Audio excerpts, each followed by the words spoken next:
Assalamualaikum warahmatullahi wabarakatuh. Izin memperkenalkan diri.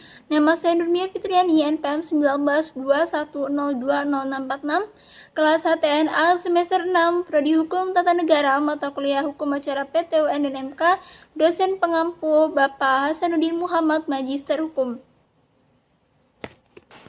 Baik, untuk memenuhi tugas ujian tengah semester mata kuliah, saya akan mereview salah satu sidang pemeriksaan pendahuluan dari Mahkamah Konstitusi dengan sidang pengujian permohonan nomor 27 garing PUU garis datar 19 Romawi garing 2021 yang diadakan pada hari Kamis 22 Juli 2021 tentang pengujian material Undang-Undang nomor 23 tahun 2019 tentang pengelolaan sumber daya nasional untuk pertahanan negara terhadap Undang-Undang Dasar 1945.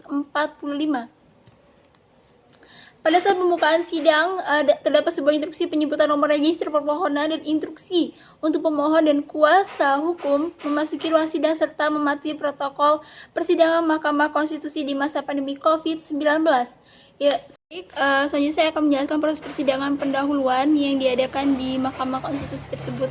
Yang pertama adalah Majelis Hakim Mahkamah Konstitusi memasuki ruang persidangan. Yang kedua, hakim membuka sidang dan membacakan nomor register permohonan. Yang ketiga, hakim mempersilahkan pemohon untuk memperkenalkan diri. Yang keempat, pemohon memperkenalkan pihak kuasa hukum. Di sini pihak kuasa hukum ada Muhammad Gusrol Fuad, Husain Ahmad, Andi Muhammad Rezaldi, dan Ahmad Fatona. Dan dari pihak pemohon badan hukum ada Indria Ferdina A, mewakili badan hukum kontra, selaku pemohon 2, Toto Yulianto yang mewakili Perhimpunan Bantuan Hukum dan HAM Indonesia selaku pemohon 4, dan pemohon perorangan yaitu Gustika Yusuf selaku pemohon 6, dan Ihsan Yosari selaku pemohon 5, dan Leon Alvinda Putra sebagai pemohon 7. Proses selanjutnya itu hakim mempersilahkan pemohon untuk menyampaikan pokok-pokok permohonan pada sidang pemeriksaan pendahuluan.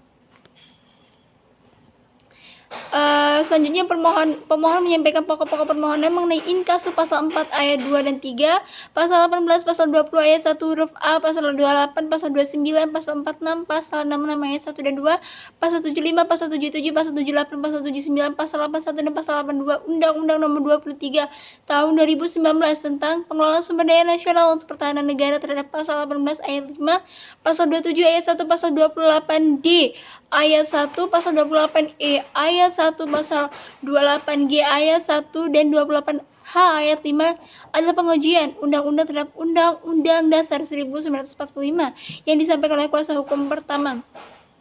Selanjutnya, pokok-pokok permohonan yang pertama adalah memeriksa, mengadili, dan memutus permohonan pengujian Undang-Undang nomor 23 tahun 2019.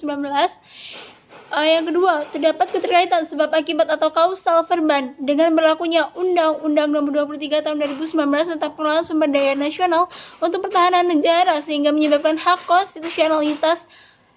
konstitusional pemohon dirugikan. Rumusan pasal-pasal aku secara faktual atau setidak-tidaknya potensial merugikan hak-hak konstitusional pemohon 5 sampai dengan 7 dikarenakan munculnya ketentuan pasal-pasal aku menghambat atau bahkan menggagalkan usaha terus-menerus dari pihak pemohon untuk mendorong pembaharuan legislasi sektor keamanan yang sejalan dengan prinsip-prinsip dan nilai konstitusi maupun hukum internasional hak asasi manusia. Undang-undang aku telah menciptakan situasi ketidakpastian hukum. Itulah tadi pokok-pokok permohonan. Selanjutnya adalah pemohon membacakan alasan-alasan permohonan secara bergantian oleh kuasa hukum 1 sampai dengan kuasa hukum 4. Selanjutnya pemohon 6 yaitu Gustika Yusuf prinsipal membacakan rumusan terakhir dan membacakan permohonan provisi yaitu MK dapat menunda undang-undang aku selama masih dalam proses pengujian material pada MK serta menutup dengan petisium dalam provisi menerima permohonan provisi. Para pemohon memerintahkan kepada pemerintah untuk menunda sementara pelaksanaan Undang-Undang nomor 23 tahun 2019 tentang pengelolaan sumber daya nasional untuk pertahanan negara sepanjang masih dalam proses pengujian material pada Mahkamah Konstitusi dalam pokok perkara menerima dan mengabulkan seluruh permohonan pengujian undang-undang yang diajukan oleh pemohon, menerima dan mengabulkan untuk seluruh permohonan pengujian undang-undang yang diajukan oleh para pemohon. Untuk proses selanjutnya yaitu ketua panel, yaitu Daniel Yusmik PFK, mempersilakan Hakim Panel Profesor Arif Hidayat untuk memberi nasihat. Pada saat ini, Hakim Panel Profesor Arif Hidayat memberikan nasihat dan pandangan pemohon mengenai perkara yang diajukan. Yang pertama adalah memperkuat alasan permohonan untuk melakukan putusan provisi. Ini kepada pemohon ya. Yang kedua adalah memberi jalan keluar atau solusi agar tidak ada kevakuman kekosongan hukum. Selanjutnya, Ketua Panel mempersilakan Hakim Panel Soehartoyo untuk memberikan nasihat. Selanjutnya, Hakim Panel Soehartoyo memberikan nasihat dan pandangan mengenai penguatan legal standing pemohon 1 sampai dengan pemohon 4, yaitu badan hukum privat, dan mengenai pasal-pasal yang diajukan. Karena menurut Hakim Panel Soehartoyo banyak sekali pasal-pasal yang sedikit kurang tepat untuk diajukan atau di judicial review kan. Ketua panel memberikan masukan mengenai legal standing dan permohonan yang diajukan. Selanjutnya, Hakim Panel mempersilakan pemohon atau kuasa hukum untuk menyatakan hal-hal yang ingin diajukan. Selanjutnya, Hakim Panel selanjutnya kuasa hukum 1 menyampaikan argumen mengenai perbaikan permohonannya dan menjelaskan beberapa kesalahan pada permohonannya kepada para hakim. Proses selanjutnya adalah ketua panel membuka ruang sidang untuk tambahan perbaikan permohonan. Maksudnya di sini adalah membuka ruang diskusi, apakah ada tambahan dari hakim lain atau ada yang ingin disampaikan lagi. Dan di sini Hakim Panel Soehartoyo memberi masukan terhadap argumentasi kuasa hukum 1.